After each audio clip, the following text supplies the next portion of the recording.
せっかくいい旅館に来たのに台無し。俺の目の前で声を荒げている女性は大学生時代の元カノだ。偶然高級旅館で再会したのだが、気に入らない様子で取り乱している。そんなに怒らなくたっていいじゃないか。よくないわよ。この旅館の予約を取るのに私たち夫婦がどれだけ苦労したと思っているの？冴えない貧乏人のあんたと同じ日に泊まるなんて。最悪の一日よ。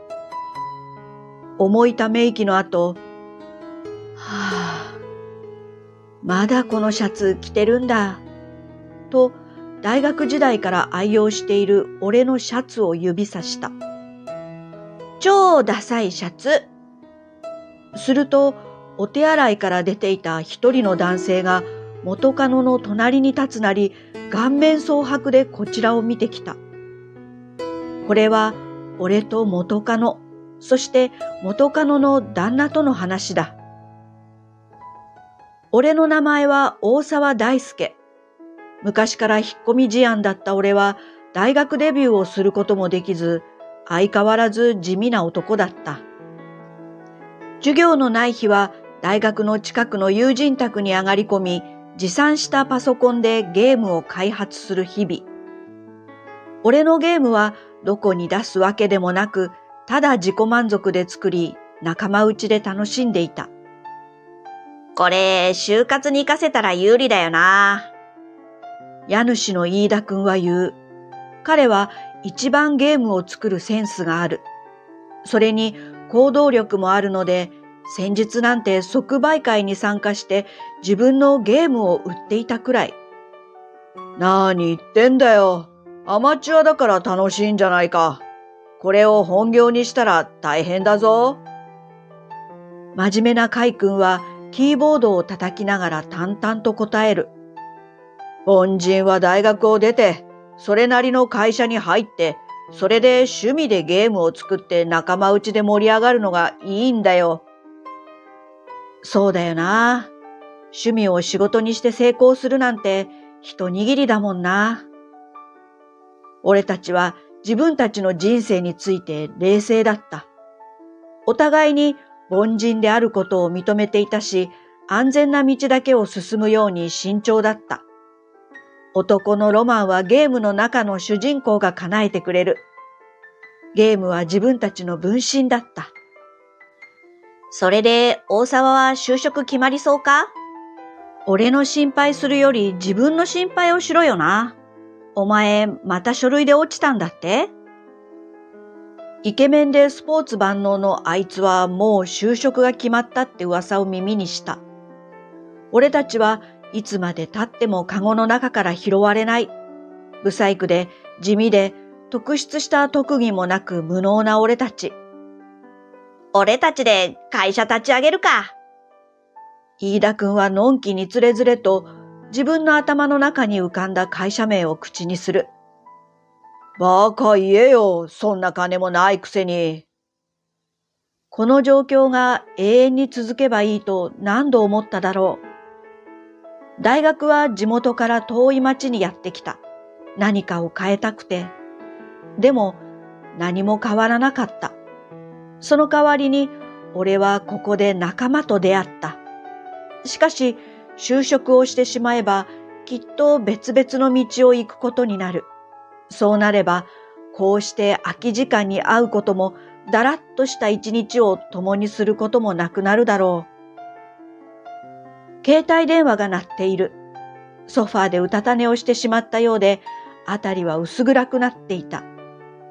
ここ最近仕事が立て込んでおり、ろくな睡眠が取れていない。今だってほんの1時間の昼寝にするつもりが、3時間も眠ってしまっていた。はい、大沢です。電話の向こうでずっしりと重みのある声が聞こえる。もしもし、大沢さんですか？蟹江です。蟹江さんというのは、俺が気に入っている旅館の店主だ。そろそろいらっしゃる時期かと思いまして。どうです？ああ、もうそんな時期ですか。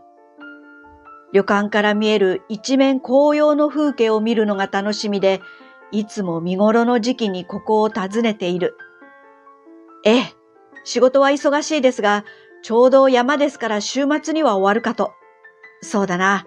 月曜日から空いていますか？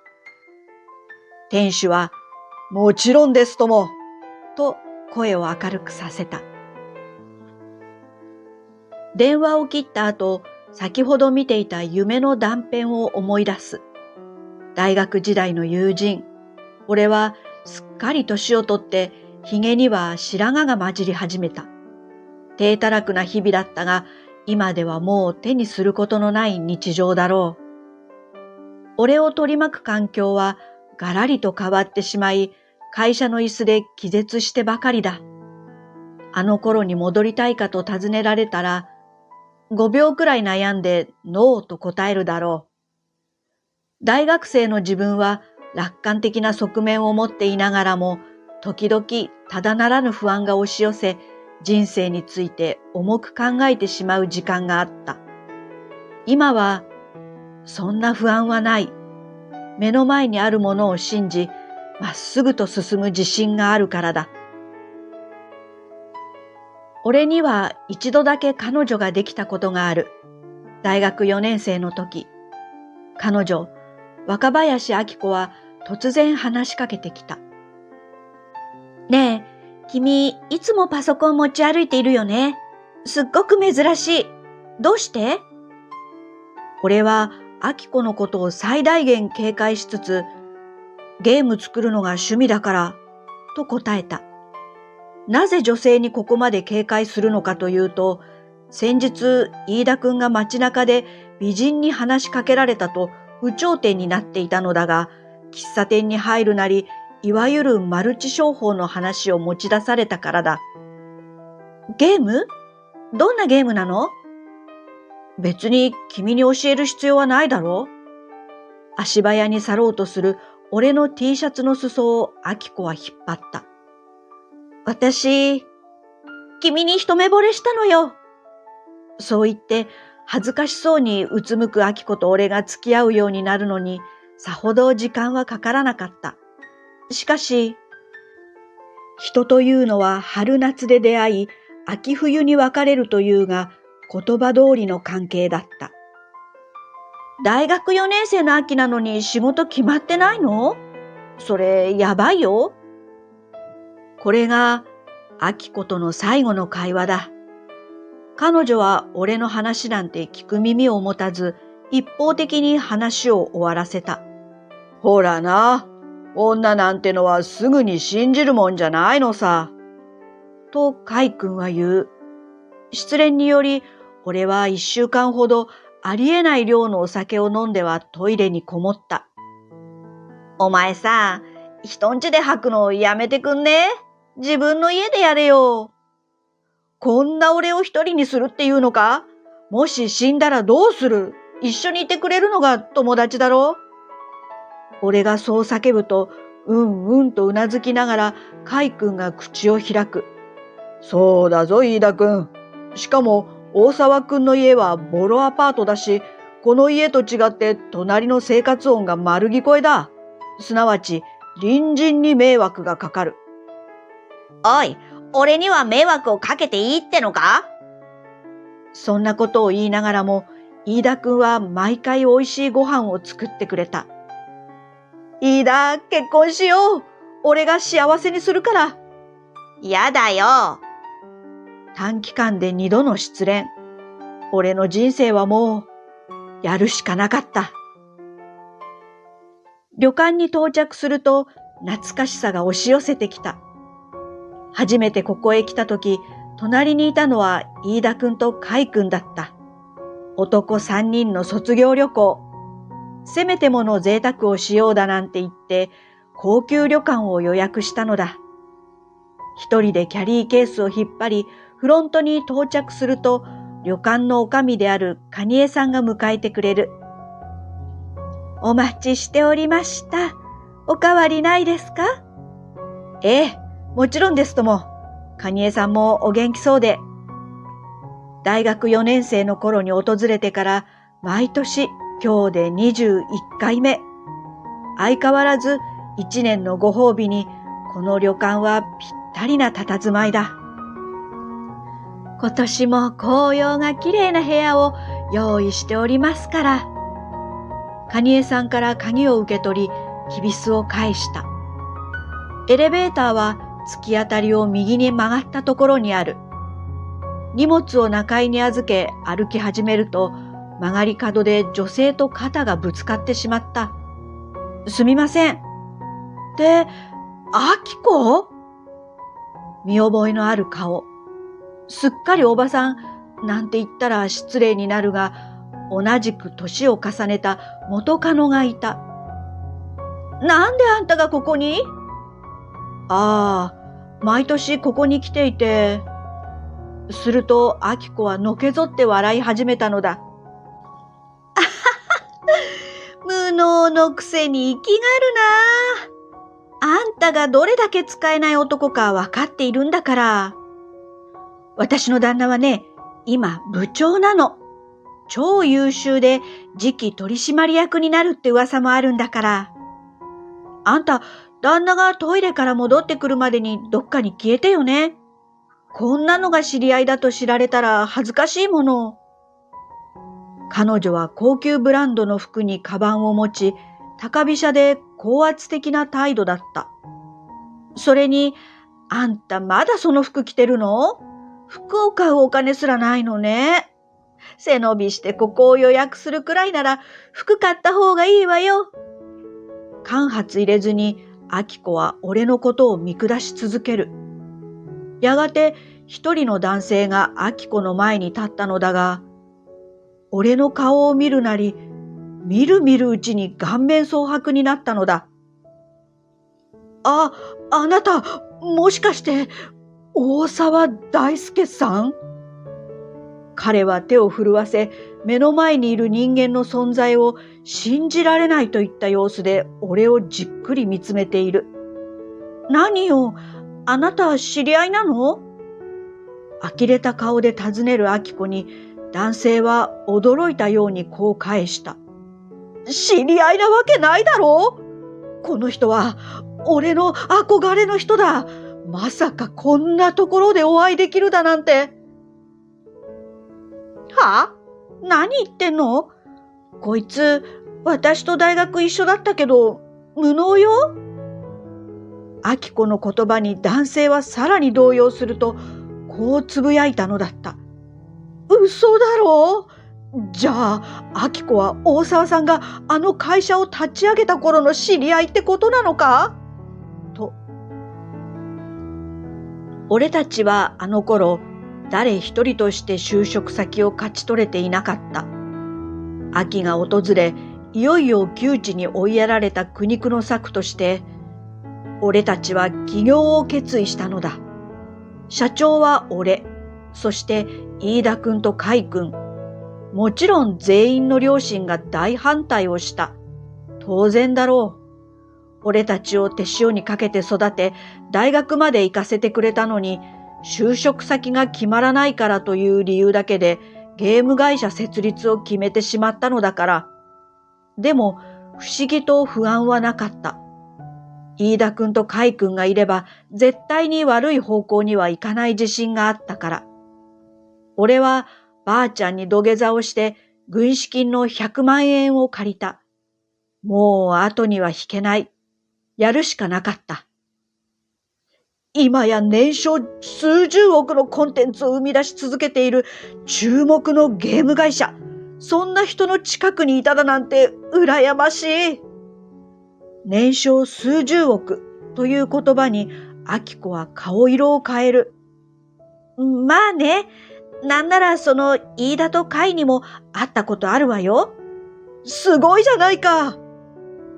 厳密には食堂で一緒にいるところを彼らに冷やかされただけで紹介などはしていない。まさか旦那の大好きなゲーム会社の社長だなんて。それにどうしてあの時社長になったことを隠していたの？教えてくれてもよかったじゃない。あきこは先ほどとは打って変わり体をすり寄せてくる。ねえ、久しぶりに飲みましょうよ。今晩夫と部屋に行ってもいい？すまない。約束があるもので。俺は時計に目をやった。受付を済ませてから1時間も足止めを食らっている。すみません、お時間をいただいて。写真だけ一緒に撮ってもいいですか？ゲームにハマっている同僚に自慢したくて。緊張した面持ちの元カノの旦那の隣に立つと、俺は渾身の営業スマイルを見せるのだった。部屋の扉を開けると、すでに靴が2組置かれていた。遅いじゃん。さっきロビーで話し込んでるのを見たよ。お前すごく怖い顔していた。飯田くんと海くんはリラックスした様子で畳に寝転び、新聞を読んだり、携帯電話を触っていたりしている。